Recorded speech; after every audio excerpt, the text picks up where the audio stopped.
as Zhang Nini just told us, the CPC is set to cover a wide range of economic topics. Earlier, I spoke to Douglas Paal from the Carnegie Endowment for International Peace and asked him what foreign companies are hoping would come from these sessions. Well, foreign companies want to be treated like national entities, so-called national treatment.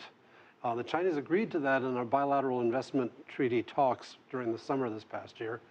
Doing that at one fell swoop in China will be a radical change, but trying to find ways to make inroads in some sectors, energy, transportation, things that have been closed in the past.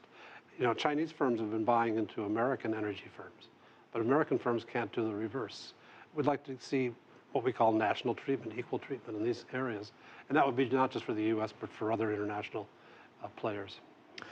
It would seem when one talks about cutting the bureaucracy, slimming down government, making government smaller. Well, that debate has been going on here in the United States, the small government versus big government debate. Is there anything that the Chinese could take away from the United States? Well, right now the United States is the slimmest per capita it has ever been in terms of government workers. We've extracted a lot of efficiency out of computers and new kinds of telecommunication systems and the like, and also just by downsizing. But the most important way to downsize the government, and China's is not a thick, Chinese leadership is spread thinly across the country as a percentage of the population. The best way to make government smaller is to give government fewer jobs to do. And that's been articulated by Premier Li Keqiang, where he said he wanted to reduce the number of approvals required. You take approvals from 1,700 down to 20, you take away a lot of jobs of bureaucrats, and they can be used for something else. Does the president have support for these reforms? He has support in certain posts. I think the way to watch this, as I understand it, over the course of the next few months, where you see well-known reform figures in charge of an administration, a ministry, a council, you're going to see reform. And where you see people who are holdovers from the old system, reform will be much more tepid. They'll say things about reform, but they won't do much. And that's going to be like that for the next 4 years until the subsequent party Congress takes place and a lot of the people reach their mandatory retirement age.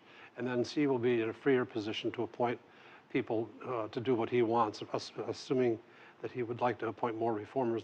You'll see more reformers then. One of the things the president has said is that he would like to see people's livelihoods change. He would like to see the quality of life improved for Chinese across the country. He would like to see corruption eradicated, rooted out. That's not going to happen in the short term, is it?